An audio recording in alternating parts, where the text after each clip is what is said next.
Hi, Taylor from Doomed to Fail here. Today we are re-releasing episode 4, part 1, Kellyanne Bates. Just so you know, this does involve a crime against a child and it is pretty upsetting. So just wanted you to know that before you listen. And also, just FYI, what we're doing is we are re-releasing all of our earlier episodes in half episodes because we used to do two stories at a time instead of releasing Monday and Wednesday. Hope that makes sense. You could always go back and listen to them. So episodes 1 through 26 or so are available everywhere you listen to podcasts. You can listen to the long ones or you can wait for the re-release. Totally up to you. So without further In the ado, matter of the here's people of the story. state of California versus Orenthal James Simpson, case number BA096. And so, my fellow Americans, ask not what your country can do for you. Ask what you can do for your country. Welcome to Doomed to Fail, with a podcast where we tell you shit. Keep it in. Keep it in. Welcome to Doomed to Fail, the podcast where we are going to call ourselves a comedy show, but we're probably going to make you cry and gross out on this episode in particular. I'm Fars, joined here by Taylor, my co-host. Hi, Taylor. Hello, good morning. Good morning. And we are on to our fourth episode. We launched last week, which was absolutely fantastic. Thank you to everybody who has been listening and commenting and giving feedback and everything else. It's been absolutely tremendous. We're up to the 3 digits in terms of listeners. So it's a slow roll, but we're getting there. Oh my gosh, Akfars, I'm so excited. I think that I've gotten such good feedback from people. So really excited for everyone who's listened. I know it's hard to listen to a new podcast and like get used to the hosts and all that stuff. So super happy. I wrote down some notes that I am sorry for all the which I just said an and I'm so sorry because there's so many, especially episode 2. Also in episode 2 said South Korea when I meant North Korea and I want to die and I'm mad at you for not telling me that I was wrong. So I need you to be more on top of me. And I also want to note that we're not on Apple Podcasts yet. Is that still the case? We So are. you are now? We are now. Sweet. So we're getting there. Things are coming together. And then I also want to talk about the dude from my past who listened to the first one and tried to get me to convert to Christianity. That was a ridiculous exchange that you sent me. He said, among other things, this man who's been hitting on me for like the past 15 years, this married man, was like, you should read the Bible before you review it. Like saying that like, I'm being a jerk for talking shit about it because I haven't read it. And he suggested an app where I could go like verse by verse. And I was like, there's like 200 fantasy books I want to read before I'll consider the Bible. I'm 30 pages into Dune, and I have to reread the Harry Potter series and pretend someone else wrote it. So I have a lot to do and life is short. So that's a hard no Yeah. from me. Hard I just thought no. that was hilarious. I hope he hears that your co-host and one of your closest friends, I was about to go get an upside down pentagram tattoo like a week ago, but I only did it because I literally went and got like this chest thing done like 3 days I just before. noticed that. Wow.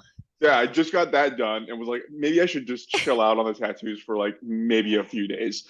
But upside down pentagram tattoo is coming. I already got it I placed. I already know the artist, and we are not reading the Bible. We're doing that instead. Yeah, I'm coming back to Austin and getting a matching one. So Oh yeah. that's the plan. Um, cool. Well, yeah, thank you to everyone. Please So continue much sending thanks. your feedback, all the good things. And Taylor, do you want to maybe kick us off with what we're drinking today?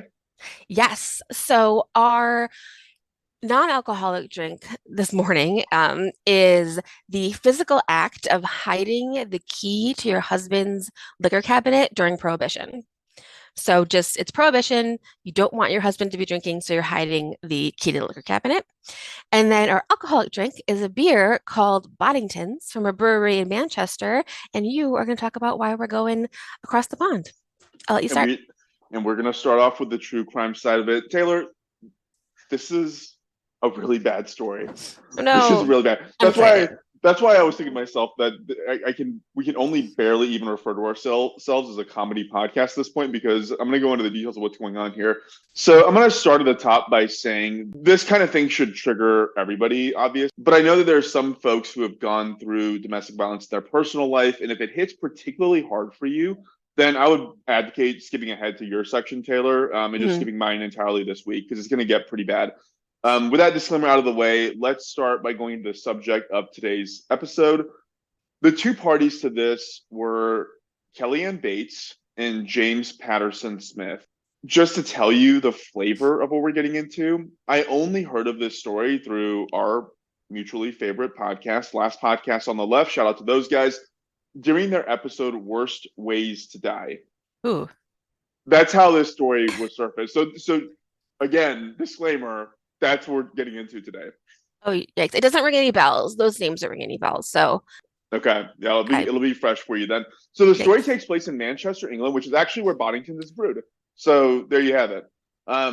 James, we're going to start off with James, the antagonist of the story, who's actually a teetotaler, so he wouldn't have had Boddingtons anyways. It's a shame because it's a great, great beer if you can find it. James was a complete and utter piece of shit from the very beginning. He was born in 1947. And the events we're describing here transpired in 1996. So remember that detail. Okay. He would have been around 49 years old. I'm going to be harping on age a lot. Okay.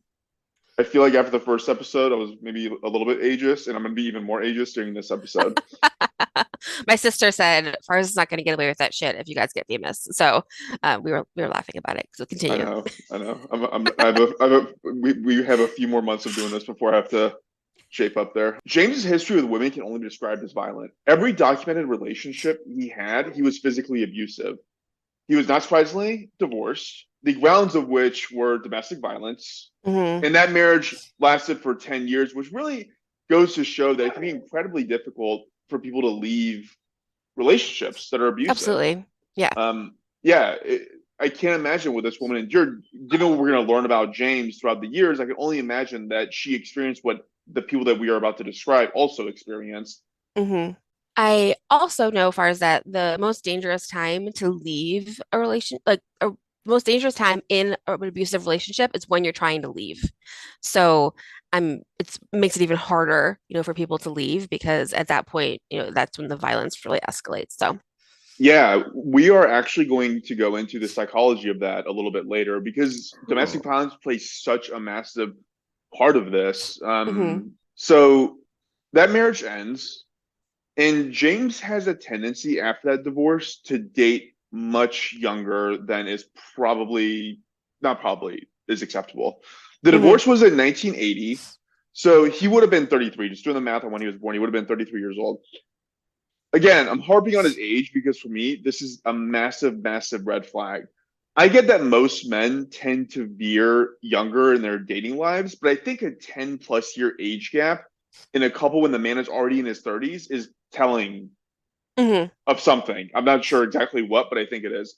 Like I'm 38. I don't know a single Lizzo song. I watch movies like Dunkirk and other biopics. I don't like festivals or events where a ton of people are crammed in together.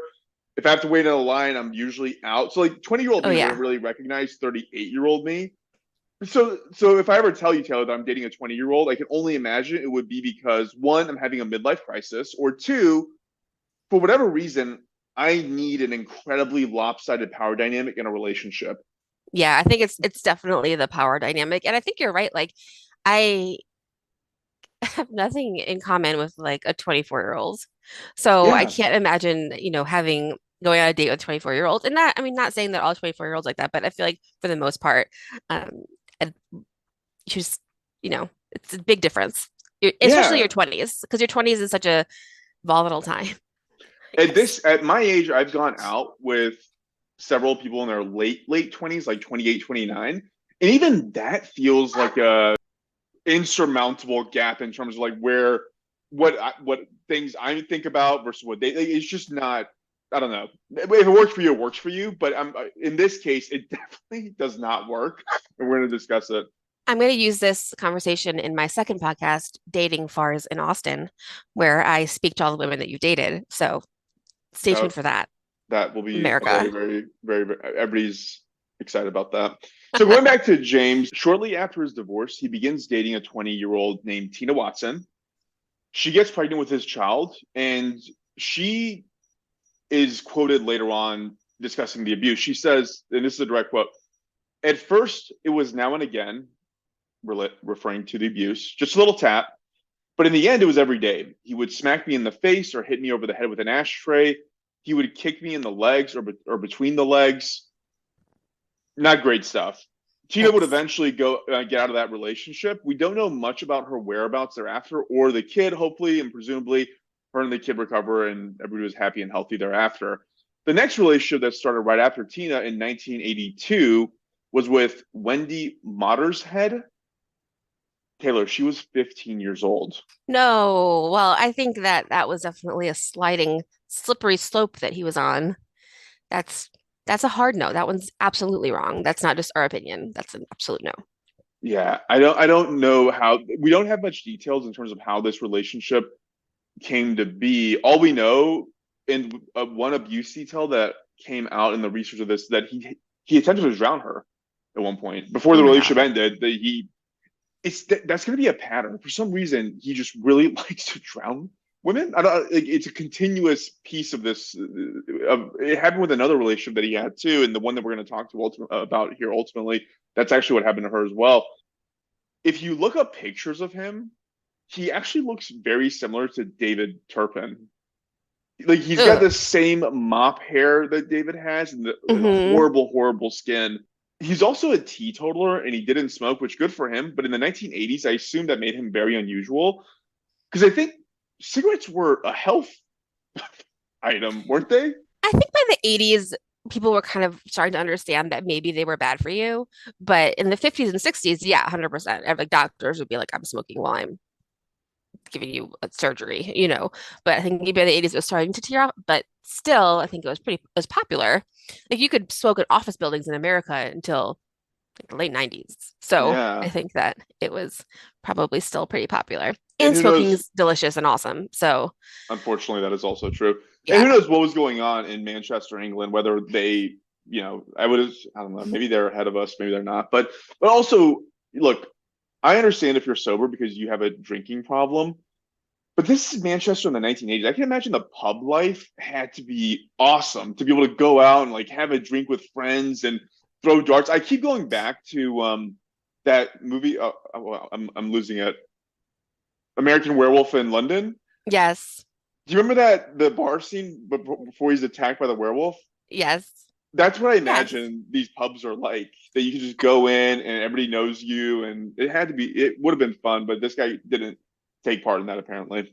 He could have still gone, you know, again, I again. don't know. 1980s. If you order water at the bar, that's kind of a Yeah, I don't know. It's an interesting thing to be like I'm in England in the 80s and, you know, being a little bit different. I also, the one thing I was wondering is like, how many men are in Manchester? Is it two? Because I feel like these women can do better yeah. I with don't two. know. I actually don't even know what the population of Manchester is, but I mean, I've Oh, heard of it. Like we all heard of Manchester United. We know that it's a of course. Of relatively course. populous area. But anyways, fast forwarding a little bit, 11 years from Wendy to 1993. So that relationship with Wendy ended. The 15-year-old ended in 82, and we're 1993. And this begins the start of his interactions with Kelly Ann Bates. Taylor, Kelly is 14 years old when they meet. No, and he's just getting older. He's just So getting older. that's not Yeah. right. Yeah, she was a babysitter for a friend of James's. God, And being a then, babysitter is so dangerous. There's so many yeah. Yeah, the next 2 years of them knowing each other isn't actually very well documented. All we know is that they struck up enough of a relationship over those 2 years so that when Kelly turned 16, she moved in with James at his house. That's all Okay. we know. She's 16. This puts him at 46 years old. Okay, that's gross. I'm gonna look up age of consent in the UK. Age of consent in the UK. I'm gonna get arrested if we're even looking this up. Yeah, go incognito. It's 16. Yeah, that makes sense. I was wondering why they harped specifically on the point that she turned 16 and that was like a thing. So That's I guess probably that makes why. sense. Yeah. Not, yeah. Kelly Kelly actually seemed to have good parents in this situation. They tried to get her out of this. I don't recall what it was like being this age, but I'd imagine the rebellious spirit of a 16-year-old. If your parents tell you not to do something, you probably try to do it more, right? Yeah. I'm Yeah, sure. And we've talked about, at 16, she could be dating this 46-year-old, or she could be Emperor of Rome. It's a very up and it's, whatever. yeah. Who knows what you're like when you're 16? No one can remember. I didn't put this in the outline, but there's a story I read where the way she was introduced, the mom was introduced to James was Kelly brought him to their house and they were in the kitchen and the mom walks in and she looks at this fucking 46-year-old ghoul and she said that her first inclination was to grab the knife that was on the counter to her right and just start stabbing him. Oh my God. Yeah, which look, that's a pretty extreme thing to think. But you're looking at your 16-year-old daughter and this near 50-year-old man. I mean, I can, one can only imagine what would come of that. So at this time, Kelly's parents didn't explicitly know about the age difference. It was just based on looking at him that they made the assumption that he was dramatically older.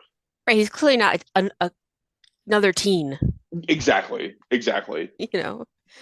Kelly's mom would say when she first met James, this is a quote, as soon as I saw Smith, the hairs on the back of my neck went up. I tried everything I could to get Kellyanne away from him. She Ugh. tried. They really tried. They really did their best to try and, get this guy out of her life, but it wouldn't happen. Kelly would move out because of the nonstop arguments, but moved back in with him in November of 1995. Again, I don't know the ins and outs of the domestic violence, but Kelly's behavior around this time seems like it was emblematic of someone enduring a lot. There's Yeah. things that she was doing and there were indicators. So, for example, she would have visible bruises. She became very withdrawn, according to Mm-hmm. people. She quit her job for seemingly no reason. And Mm-hmm. this to me is really the saddest part of reading stories about this. I just hate it when someone takes the light out of someone else's eyes. It's one of Yeah. the worst things you could do to someone. Just getting pleasure out of them being someone that loves you being sad. I don't know if that's fixable or not, but it really is one of the worst qualities of being in situations like this is having someone take that away from you. Totally. And taking away like the things that you enjoy until they control everything, like little by Yeah, little. Yeah. yeah. And also remember the power dynamic 46 to 16. Mm-hmm. Yeah. I imagine he's like, if not the same age as her parents, that he's older as well. Yeah, Yeah. yeah, probably. Yeah, it's actually a really good point. In March of 1996, she apparently sent her parents a card for their anniversary and for a birthday, but the handwriting was that of James and not Kelly. Ew. Yeah, people at this point are increasingly worried about her well-being. Her brother tried visiting and was told by James that she wasn't home. She probably was because abusers just don't like their victims to be out of their sight. Right. And a neighbor came by and asked about her well-being, and apparently James told her to go stand in an upstairs window so that the neighbor could see her. Yeah. He controlled her every movement. He controlled her Ew. everything. Yeah, it's horrifying. I was thinking about this. I could be dead for months and my neighbors would never know. I just Yeah, don't have that kind of relationship with my neighbors. And so to me, it sounded like Kelly was a outgoing person that people cared about. right. And expected her to like be outside and say hi to Yeah. people, but she wasn't. Yeah. So Yuck.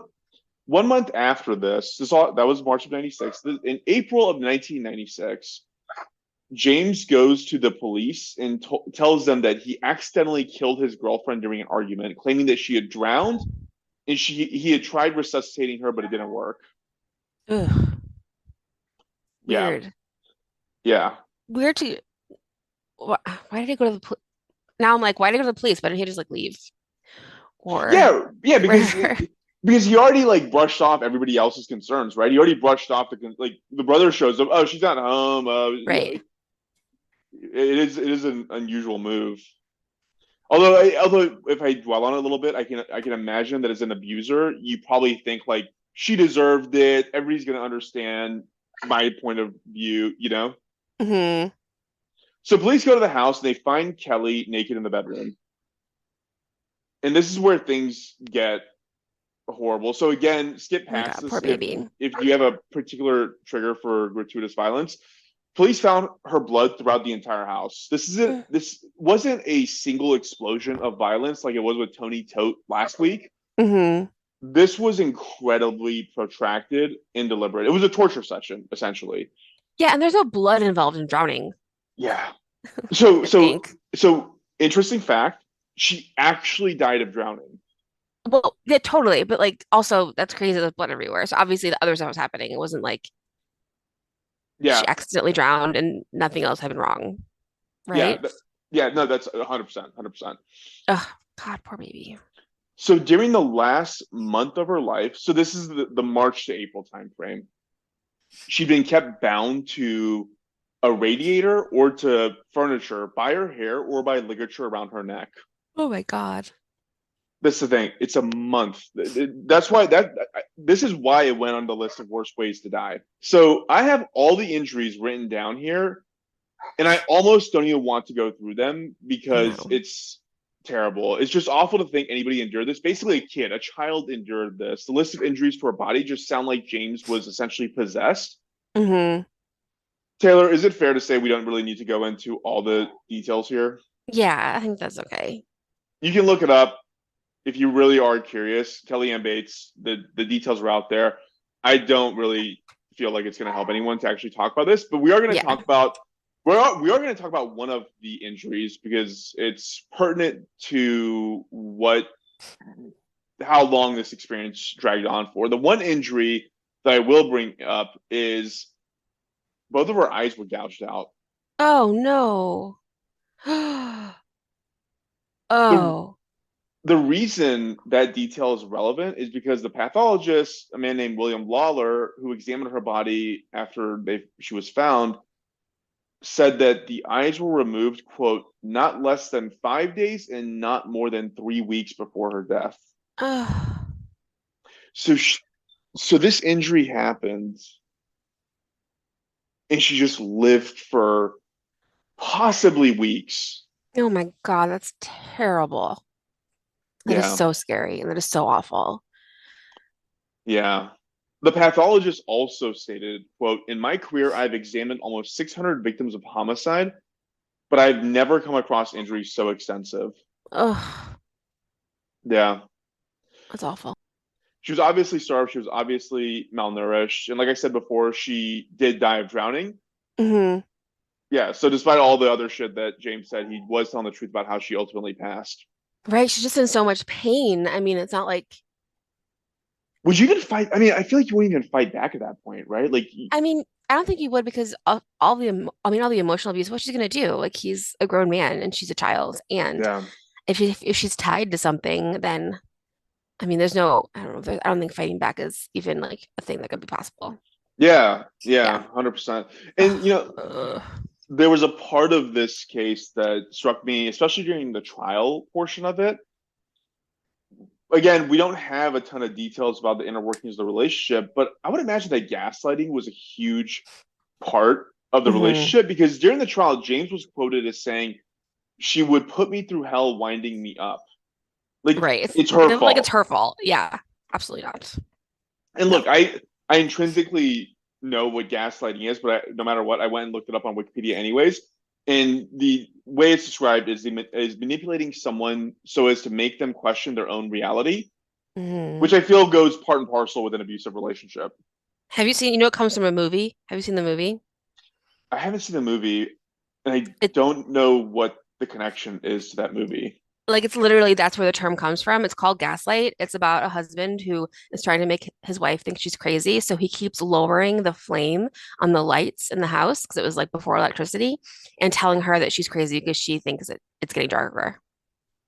That's the entire plot of the movie. Yeah, and that's where the term gaslighting comes from. Wow. Okay. Learn something new every day. So I kept reading more about gaslighting and found this part to be telling. This is a quote I'm going to read from the Wikipedia article on gaslighting. Hmm. Those being gaslighted must learn that they don't need others to validate their reality and they need to gain self reliance and confidence in defining their own reality. I think that's the tough part when you're in an abusive relationship, especially with an insanely lopsided power dynamic, is how do you zoom out and gain the self-awareness and confidence that what you're Yeah, experiencing is real versus what your partner is telling you? I mean, that'll be hard at any age, much less at 16. absolutely, and totally isolated as well. You know, she's Yeah, trapped in this house. yeah, Yeah. 100%. Gross. So back to the trial. During the trial, he said that Kelly had dared him to blind and stab her again. Mm. Bullshit, right? Yeah, bullshit. Or it's like, I don't know, like I don't think it's like a fun dare. Like that's not how that's happening. Yeah. No. A court psychiatrist that examined James said that he had severe paranoid disorder with morbid jealousy and lived in a distorted reality. Again, going back to the Mm-hmm. gaslighting concept, I went down another rabbit hole on what morbid jealousy means. It's Mm-hmm. also called pathological jealousy, delusional jealousy, or my favorite, and probably yours as well, Taylor, Othello syndrome. So you Ooh. had, yeah, you had mentioned this at the top, which was the most, I think you said the most dangerous time for someone to leave an abusive relationship. Sorry, can you restate that? Yeah, the most dangerous time in an abusive relationship is when you are trying to leave. So all of the abuse escalates when the partner knows that you are trying actively to get out of their relationship. Yeah. So that ties to this because I mean, if you know Othello, the Shakespeare play, then you know where I'm going with this. Hmm. This is a situation, morbid jealousy is a situation where a person is consumed by thoughts that their partner is unfaithful without any evidence to indicate this. But it's Hmm. different between men and women. So for men, predictably, the obsession they have is with sexual infidelity. And for Hmm. women, the obsession is over emotional infidelity. Totally. In a lot of these situations, it ends how you would presume it would end. It ends in murder suicide. Mm-hmm. Yeah. Ugh. Which kind of, again, that makes sense why it's called Othello syndrome. Yeah.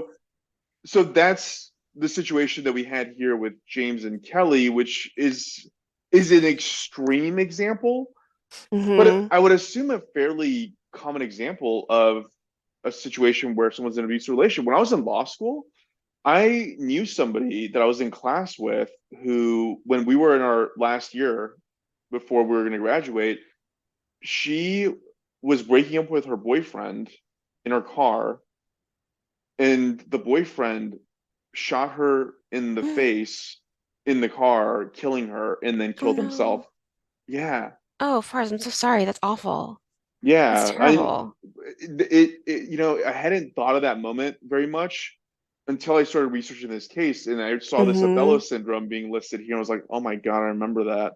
Oh my God, Yeah, there's tons of people in Manchester. There's 500,000 people there. Like just date someone else. yeah, Don't kill people. There's no reason. yeah. Obviously. I don't need to It's say that. There's no reason to kill people, but like just date someone else. There's tons of people. so I'm reflecting back on my that law school experience, Hmm. and it's when it's the man doing it, which it almost always is the man doing it. It's Hmm. usually because the woman is like living her best life, and Yeah, he's being left behind. You totally. know, Exactly. I mean, she was going to graduate and presumably be like a very successful lawyer, and he was kind of a nobody, and And she he didn't need had him. she Yeah. didn't need him, and he had peaked with her, and he knew that, Hmm. and Hmm. I don't know, it's really That's true. Like, yeah, that does. Yeah, that's interesting. Like, she's the best he could ever hope to date. And so he's like, I don't know, I can't do any better. So you have to, oh, ugh, I have no rationalization behind that, but that yeah, kind of makes guys. If, sense. if you're if you're in that situation, make yourself better. Learn, Yeah, just learn, be learn. better. Yeah, like learn Go an to law school, you instrument. idiot. Yeah, Yeah. go to school, like learn an instrument, like learn how to do something cool, like work with your like. Don't hurt people because they're better than you. Make yourself better so you deserve someone better. That's That is such good advice. Good job. Thank you. Every now and Look at then, you. Look at you. I'm yeah, gonna bring that up in dating fires in Austin. little nuggets of wisdom. So too. So at the trial, they obviously found James to be guilty, and he is sentenced to life imprisonment. The jury was offered counseling to deal with having to look at pictures of Kelly's injuries Oh my and God, poor body. people. That's A- awful. Apparently, every single one of them took the court up on that. Oh, ugh. Well, Yeah. that was nice of them, I guess. God, that's terrifying. That's a terrifying thing that you don't even think about being on a jury is how traumatic it could be. if you're like looking at these, listening to these Taylor, terrible stories. back on the law school thing. I don't know if I told you this, but I worked in death penalty defense work.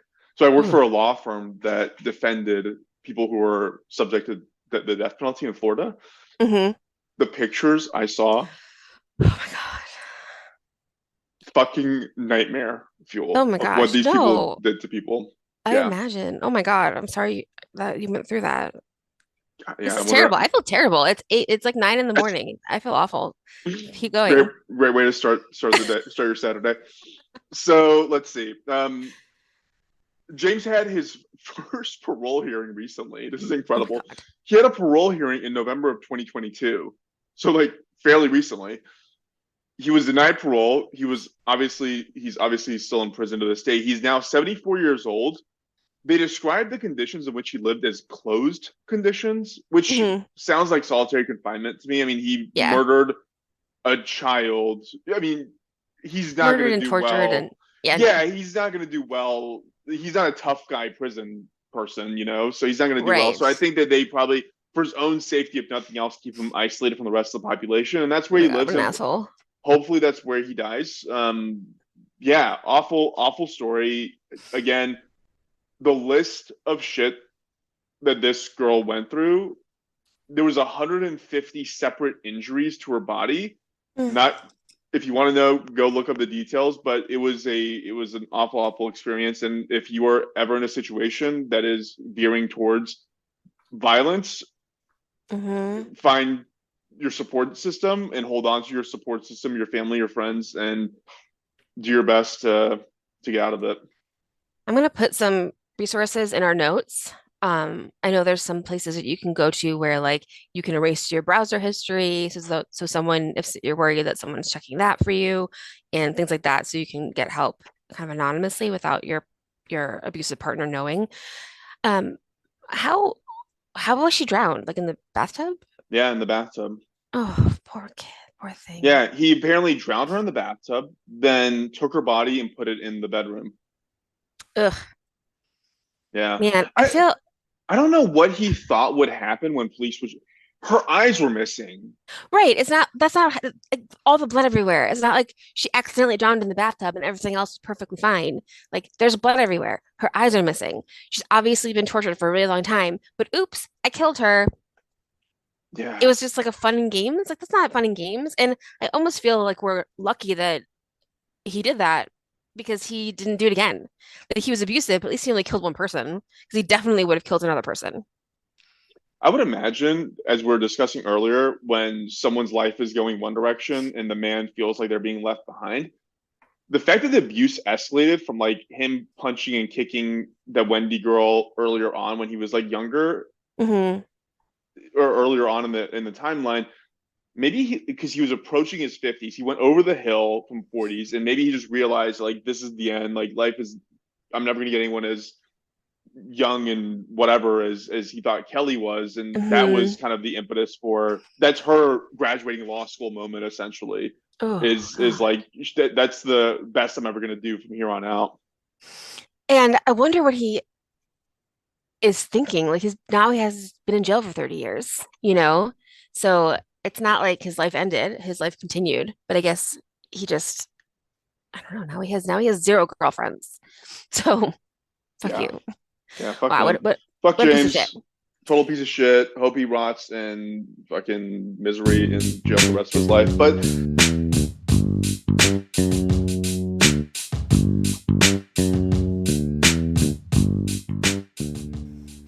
All right, thanks everyone. Thank you for listening and thank you for coming if you're a new listener. And guess what? Next week we're actually re-releasing episode 4, part 2, obviously. But it's one of my favorite episodes. It's about Eleanor Roosevelt and her girlfriend, Lorena Hickok. So stay tuned for that next Friday, or you can go back and listen to it now. It's episode 4. Just listen to the whole thing. If you have any questions, any feedback, please let us know. We're at doomedtofailpod@gmail.com and doomedtofailpod on all social medias. Thanks, friends. Talk to you soon.